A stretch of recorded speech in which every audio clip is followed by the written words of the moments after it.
नमस्कार भाई माने साधारण लोक आज से असाधारण कथा कला सत्य शांति दया क्षमा ए चारि वेदर महिमा माने वेदर एटा लेखा रही सत्य शांति दया क्षमा ए चारि वेदर महिमा तेने वेदर जदि ए कथाटी लेखा रही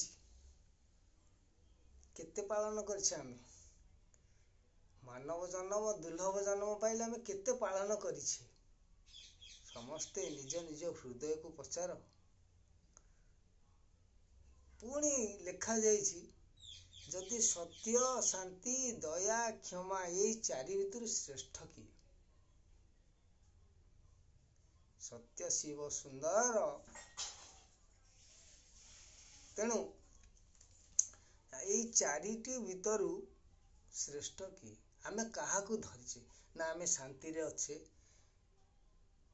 ना दया करुछे कि दया देखौछे ना क्षमा रे अच्छे क्षमा का देखौछे ना सत्य रे अच्छे सत्य रे रहिबी सत्य रे भुंजीबी सत्य धर्म मोर व्रत सत्य रे संसार सत्य सनातन सत्य ही परम श्रेष्ठ सत्य ठार बड़ ए संसार रे कहीं नहीं से सत्य महिमा लेख जो गुरु श्रेष्ठ महिमा स्वामी से होचंदी सत्य धर्म व्रत तेणु आजिका वीडियोटी है आमे समस्ते पूजा पाठ व्रत होम तत्व ज्ञान सबु आहरण करुछे किंतु मोह माया रे पड़ुछे सत्य कहा पाखरे नहीं तेणु यही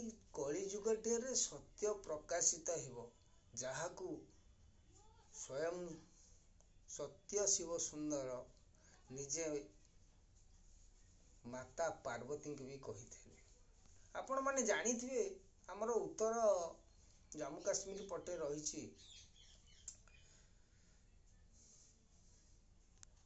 अमरनाथ महादेवंकर गोटे बरफ आवृत लिंग आउ सेठी जो गुंफाटी रही से गुंफा मध्य महादेव माता पार्वती को अमर गाथा कथा कही बा ब्रह्म तत्व बा ब्रह्म कथा कही समस्ते पढ़ीचे शुणीचे जानीचे किंतु से जो ब्रह्म तत्व कथा बा जो अमर कथा कहूतिले माने ताकू जे श्रुति करिवो सुनिवो सी जमा जीवन रे मरिबनी अच्छा भाई माने आज जदि आमे समस्ते चाहूचे अमर हबाकू जे चाहूचो अमर हेले कोन तमे सुख पाइबो देखंतु जे जते संसार भीतर पुराण पुथी रे कहजन 7 जण अमर हनुमान व्यास अश्वत्थामा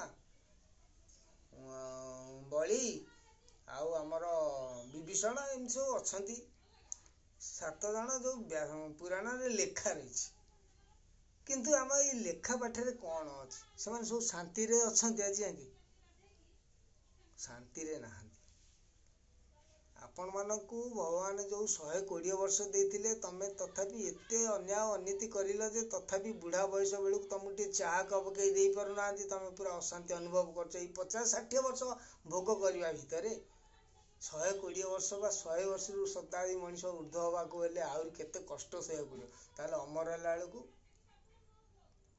शास्त्र रही अश्वत्थामा जीवन शैली भितर जहाँ धर्म कर्म जहाँ करते लास्ट बेलू जो पंचु पांडवंकर शोईथिबा पुत्र मानक मारिकी पूरा निधन करदेला कूलटा को बुड़ेदेला से समय रे सेईटा ही तापई काल हो गला आ से सबुदिन अमरत्व बर पाइथिले मध्य आज पर्यंत से कहूँ हे प्रभु तुम्हें कौटी अच्छ शून्यवासी मते मरण दियो मरण माने सी मरिबा को चाहती जो माने अमरत्व पाई से माने मरिबा को चाहते कहीं ना तांको जीवन रे सुख पाई पारु नाहंती सेथिपाई जदि एई मरण न थांता बा मर्त्य मंडले देह बई देवता हेले भी मरई देवता माने जदि जन्म हेकी जदि मृत्यु तांकर न थांता बा गोटे ध्वंस लीला न थांता जोटा को मृत्यु कहूचे ताले सृष्टि रो सर्जनाटा आउ शांति आउ ମୈତ୍ରୀ ଆଉ କ'ଣଟା ନା ଆନନ୍ଦ ଆସିନଥାନ୍ତା। ସେଥିପାଇଁ ଯଦି ଲେଖା ରହିଛି ରାମ ଯିଏ କୃଷ୍ଣ ସିଏ ରାମଙ୍କର ମୃତ୍ୟୁ ଆସିଗଲା ଜଳରେ ତାଙ୍କର ଦେହ ତ୍ୟାଗ କଲେ ପୁଣି ପୁନର୍ଜନ୍ମ ପାଇଲେ କୃଷ୍ଣ ରୂପରେ ମାନେ ଗୋଟେ କି ଆନନ୍ଦ ଆଣ୍ଠେଇବେ ଗୁରୁଣ୍ଡିବେ ପୁଣି ପାଠ ପୁଣି ଆଦ୍ୟ ପାଠ ଆରମ୍ଭ କରିବେ। ଇଏ ଗୋଟେ ମଜା ନୁହେଁ କି? ସେଥିପାଇଁ ଗୋଟେ ଭିଡ଼ିଓ ମାନେ ଆପଣମାନେ देखुथिବେ के लौटे देगा मेरा बीते गए दिन मेरा बचपन का किए फेरे दो। आम तो भाई हिंदी जानी अवश्य राष्ट्रीय भाषा को आम मर्यादा दौर हेल्ले आमर से विषय जान आम पाठे मूर्ख आखि थाऊ थाऊ अंध किए ना से हूँ मूर्ख लोक लेखा रही थे सब थी दिशु न ज्ञान नथियो सी है मूर्ख आम ही से पाठुआ मूर्ख। पार्वती माता जितेबाला महादेव को कहले कहले ब्रह्मतत्व ज्ञान कौन प्रभु सत्य सनातन प्रभु कौन मत से ज्ञान तत्व दियो। महादेव कहले ये ज्ञान तत्व साधारण कथा नुह सत्य ही सनातन। रे पार्वती तुम्हें जदि शुणवा आस ताहले मो साथी जीवा अमरनाथंकर माने अमर गुंफा को जीवा जोटि कि जो गुंफारे कहीं मृत्यु कहा माने आसंती मृत्यु से जीवा को डरिबो सेठी चल।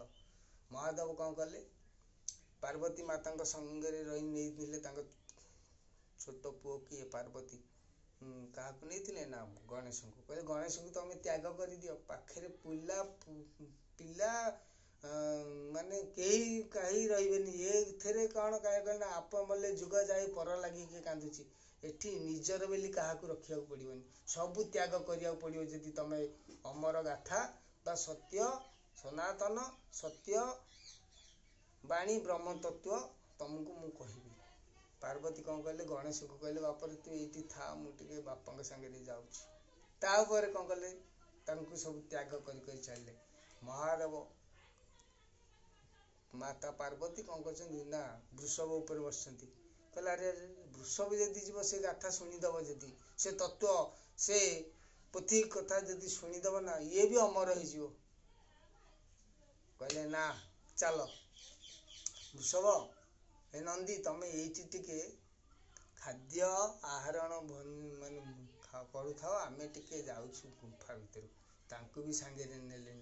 महादेव माता पार्वती उभय से गुंफा भितर बसिकी महादेव पार्वती माता को जितेबले यही सत्य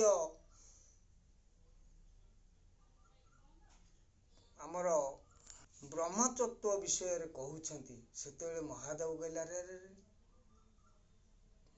पार्वती तो गणेश को छाड़ दी आसिले आम नंदी की छाड़ दी आसिले आम तो एना साधारण रे दुई जन रहिलु ना आहरी अच्छी कहले आहरी 5 जन को त्याग करिया पड़ियो नहले महादेव पार्वती को अमर गाथा अमर तत्व बा ब्रह्म तत्व कहि परिबेनी। तेणु जो आजिका डेट्रे आमर सब गुड़ाए ब्रह्म तत्व कथा कहते साधारण लोक यही असाधारण चिंता कहीं जगत को मिथ्या भंडा भंडा हो। महादेव जिते ब्रह्म तत्व कथा कहते माता पार्वती को एकांत बसिकी कहते अमरनाथ गुंफा भितर से 5 जन को त्याग करिया को पड़ुला क्या वायु जल अग्नि स्थल आउ आकाश ये पंचभूत को त्याग करिया पड़े तापर जाइकी ब्रह्म तत्व बा सत्य प्रकाशित करी।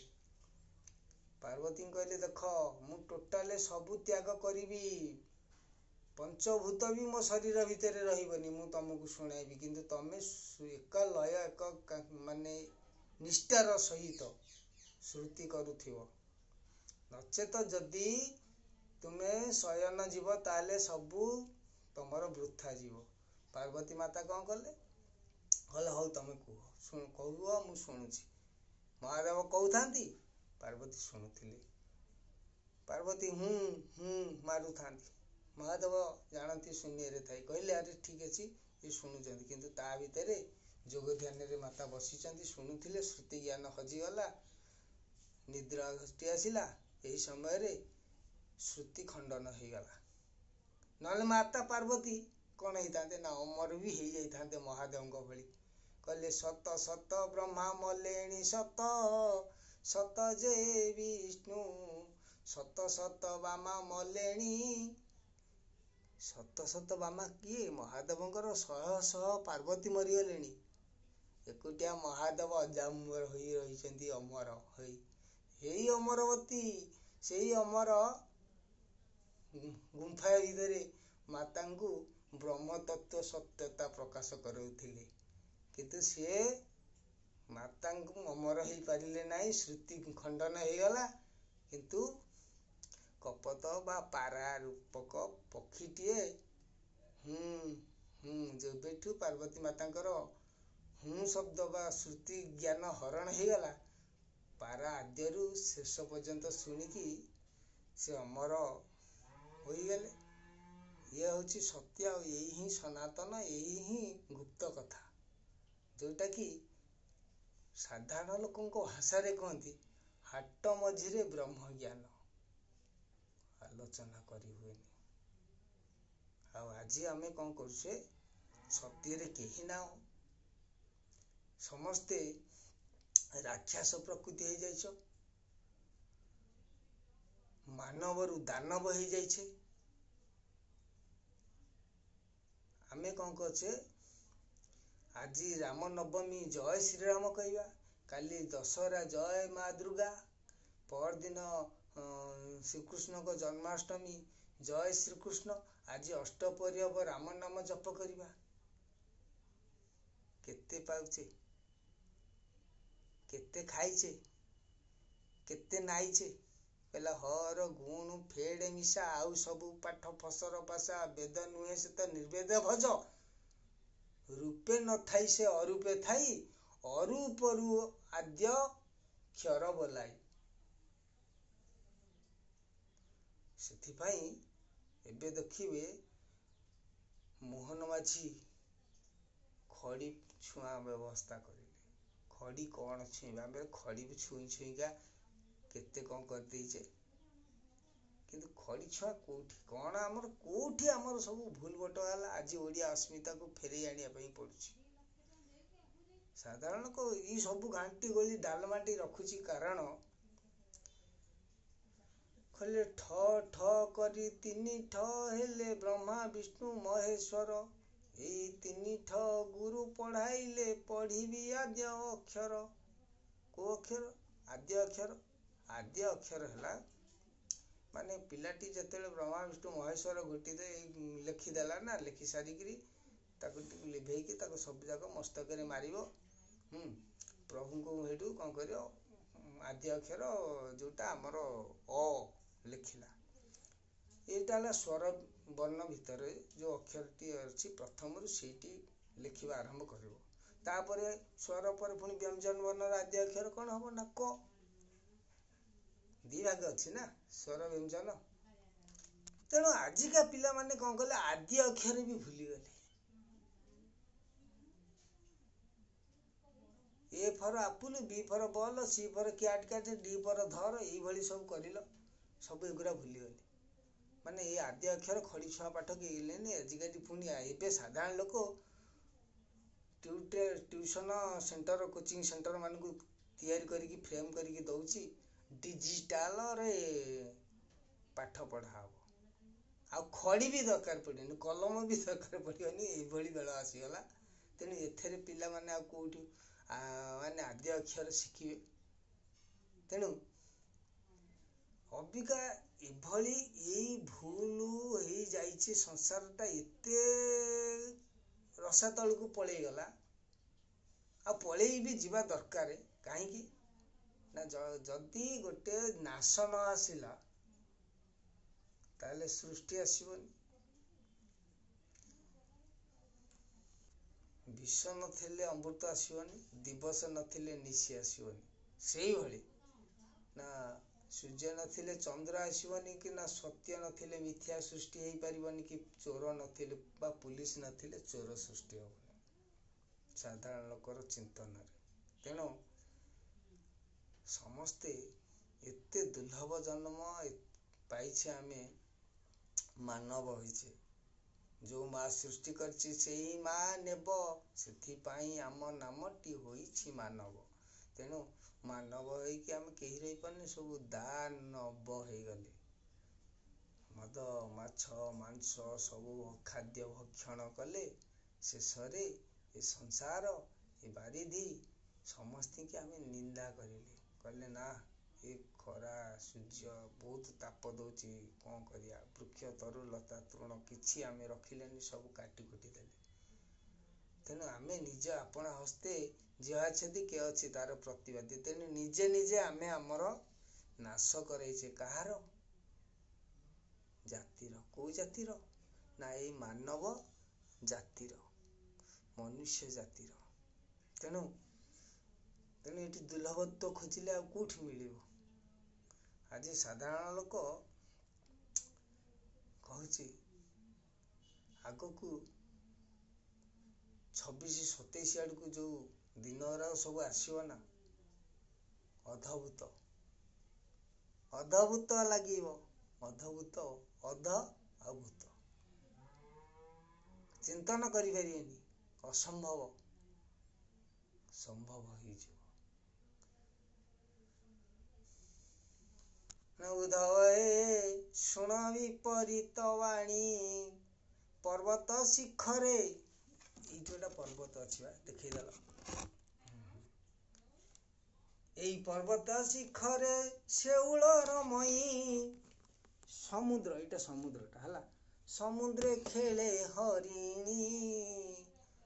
ଉଦ୍ଧବ ହେ ଶୁଣ ବିପରୀତ ବାଣୀ। ସାଧାରଣ ଲୋକ ଏତିକି ରଖୁଛି ଭାଇମାନେ, ଆଜି ଅସାଧାରଣର କଥା। ପର୍ବତ ଶିଖରେ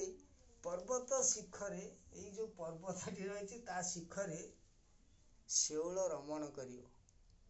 ଆଜିକାଲି ତ ସମସ୍ତେ ରମଣୀରେ ମାତିଛେ, ସେଇ ରମଣର ଅର୍ଥଟା ମୁଁ ଖୋଲିବିନି, ଆପଣଙ୍କୁ ଏଇ କଥା ଶାସ୍ତ୍ର କଥା କହିଲି। ପର୍ବତ ଶିଖରେ ଶେଉଳ ରମଇ, ଆଉ ଏଇ ସମୁଦ୍ରରେ ଖେଳିବ କିଏ? ନା ହରିଣୀ। ତାମାନେ ସ୍ଥଳ ହୋଇବ ଜଳ, ଜଳ ହୋଇବ ଲେକ ଶରଣ ପ୍ରଭୁ ପରମ ବ୍ରହ୍ମ ମହାମହିମ ଲେକ ଶୂନ୍ୟବାସୀ ଶୂନ୍ୟ ବ୍ରହ୍ମ ଅନାଦି ନିରାକାର ପ୍ରଭୁ ତୁମେ ହିଁ ଆକାର।